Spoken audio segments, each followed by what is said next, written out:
Well, this is our last Bible study before we get to Christmas. We've already talked about the shepherds, and it's appropriate probably we think about the wise men here tonight. And as we get into this story, of course, there's a lot of stuff we don't know about the wise men story that we think we know. It's become part of tradition, but the Bible really never says anything about it. We don't know for sure how many wise men there were. We assume that there were three. Because there were three gifts, but we don't really know. And we don't really know exactly what the star was like. You know, was it something that only the wise men noticed, or did everybody notice it? Most people just ignored it. We really don't know. We can make assumptions about that. And we don't even really know, you know, like if you look at a nativity, the wise men are right there with the shepherds. It's all happening at the same time. But there's reasons to think maybe this didn't all happen at exactly the same time, that it was something a little bit separated, that it wasn't all part of the same evening, though I guess it's possible that it could have been. And so what I wanted to do with this study is just look at those verses again and focus real hard on what we can prove, what we can see, and see if there's some things there maybe that we could take as lessons for us and lessons to apply about how we're going to be or what we should do. So here it is. It says, when Jesus was born in Bethlehem in Judea, during the time of King Herod, Magi came from the east to Jerusalem, and they asked, "Where's the one born King of the Jews? We've seen his star rise in the east, and we've come to worship him." Now these Magi, the word there looks like magician, and it probably has a lot in mind with the word magician. The scholars, right, but mystical. They studied the supernatural. They studied things like astrology, and they tried to figure out from the signs of the earth what was going on. And these guys are the guys who show up to talk to King Herod. Hey, we've seen this star. What do you think? It seems like the star has led them to Herod, which is curious because Herod is not going to be real interested in helping. Herod, we know a lot about from history. He was a very violent king. He was a very paranoid king. Killed some of his wives and killed some of his sons because he thought they were trying to take his throne away from him. And so when these guys come and say, we think we know there's another king of the Jews, it's not hard to predict how Herod's going to react to that. He's going to be explosive. And it says that. When King Herod heard it, he was disturbed, and all Jerusalem was disturbed, because usually when Herod gets frustrated about this, people's heads start coming off. And so he called together all the people's chief priests and the teachers of the law, and he asked them, where was the Messiah to be born? Well, they said, in Bethlehem in Judea, for this is what the prophet has written. But you, Bethlehem, in the land of Judah, are by no means least amongst the rulers of Judah, because out of you will come a ruler who will shepherd my people Israel. Now, this prophet is Micah. He makes the prediction. Can't spell Micah. Micah makes the prediction in 5:2, and these very verses. It warns them. Everybody knew where the Messiah would come from. Bethlehem was not a great big town, was not a great big area, and people knew that whenever it happened, it would happen there. And so, and they, remember, is the chief priests and the teachers. They tell Herod that. So Herod calls the Magi back secretly, and he asks them, well, when did you see this star? Now, see, that makes me wonder if the star was something that not everybody really had a handle on, right? There's lots of thoughts about this. King Herod, we know that he dies in 4 BC. So all this had to happen before 4 BC. In Luke, it mentions a guy named Quirinius, who was the governor in Syria when Jesus was born, and that was around 6 BC when Quirinius was governor of Syria. So probably between 4 and 6 BC is when all these things are starting to happen, when Jesus was born and when all this was happening. And he tries to find out the exact time this star you guys say you've seen. We've not seen any star, so what kind of star is it? And he gets the exact time from them, and he sends them to Bethlehem. Search carefully for the child, he says, because when you find him, let me know, and I'll go worship him too, which was not all his intent. He intends to kill the child if he can. Herod doesn't want any competitors. One thing that's curious about this, when they heard the king, they went on their way, but everybody else, you know, the priests, what about those guys? What about the guys, the teachers? They spent their whole lives talking about a Messiah who was going to come. It was really the central teaching of Judaic thought, that there'd be a Messiah come, that God's going to reestablish his throne, that God has not forgotten us, that one day God's going to dwell amongst us. And now here these wise men come from the east, these magi, and they say, we think we found it.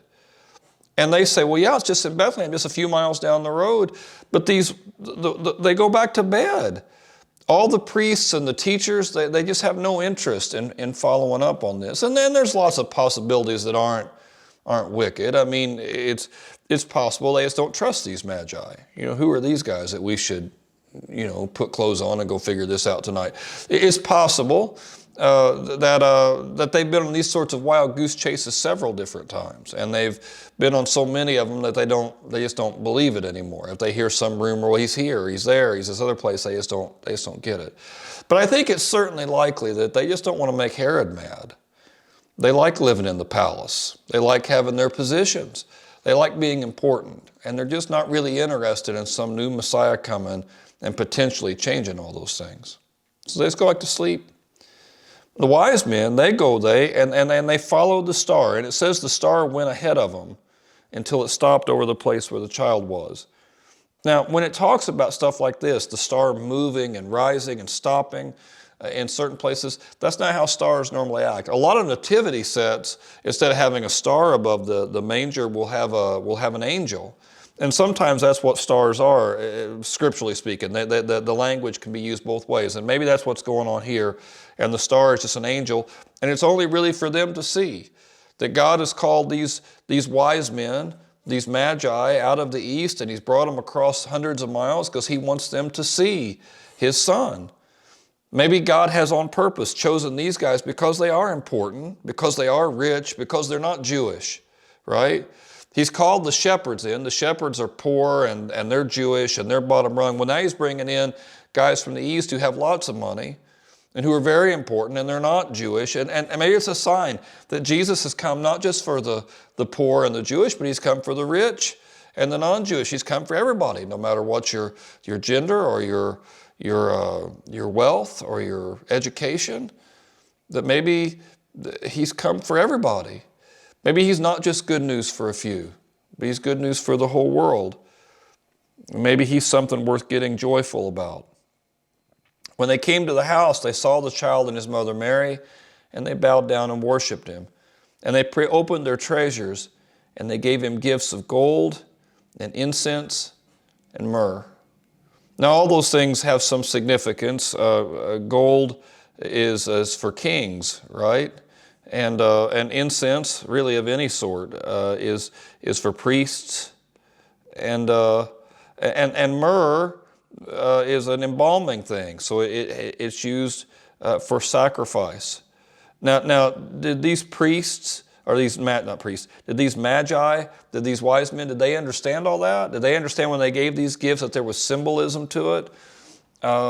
Maybe, if possible. If they did, then they understood a lot more than most people did. But it's also possible that they were just very expensive gifts. I mean, these guys give their very best. It says when they came to the house.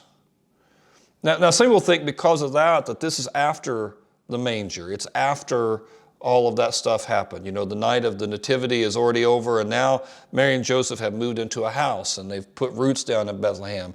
And the baby's a little older now. He's not just a little infant in a manger, but maybe even a toddler walking around. And I don't know.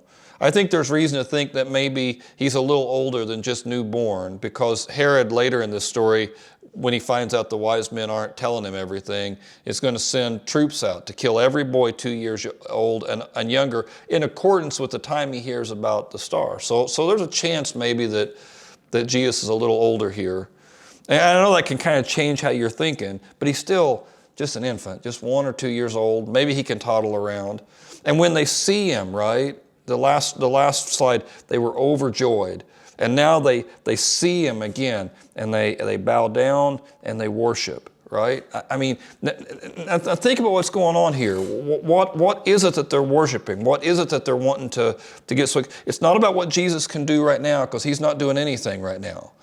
He's either, if you go tradition, with the baby and the wise men and the shepherds, he's either still in the manger, just an infant, or maybe now, even still 1 or 2 years old, he's not doing anything. You know, I have a grandchild, or I have two grandchildren who are in that 1 to 2 year old bracket, and they're not ruling the world, and they're not doing any miracles. They're a lot of fun to have around, but they're not doing much for me other than just being fun to have around. And so when they bow down and worship, it's not because of what he's doing for them. It's about the potential, right? God has come. God has started. There's a plan. And this plan's going to come true. It's like God has put his foot in the door. You can't shut it anymore. God is coming into the house, and everything's going to be different now because of what God's doing. When they bow down and when they worship, when they give him these gifts, it's all about the potential. God, we see you moving in the world, and we're so excited to be a part of it. And so it's worth thinking about how you approach Christmas and how you approach Jesus and how you approach all this stuff in this season. Some people sleep right through it. And there's all sorts of reasons why they do. It's just potential, right? What Jesus wants to do in our lives is just potential. You'll go hear a sermon and the preacher will say Jesus can change you, or he can redeem you, or he can forgive you, or he can help your parenting or your marriage or your relationships. Jesus can give your life purpose, and you hear all those things, but you're still you. And you recognize, maybe even can kind of appreciate the potential of a promise like that, but it just seems so distant. And you've got enough going on right now to keep you busy. And some people, when they go through Christmas, they appreciate the fun parts of it, but they mostly sleep on all the redemptive parts. But then there are people, wise men, who will see it for what it is. I mean, our world, everything tends to chaos. Everything tends to break down. Everything tends to fall apart, but God has put his foot in the door. He's put his thumb on the scale. God intends to redeem us. The yeast is already in the dough. The cake is already in the oven. It's going to happen. You just need to wait for it. You need to hold on to Jesus, and you need to wait for it. And wise men can see the potential of it, and that's a thing worth worshiping over. It is.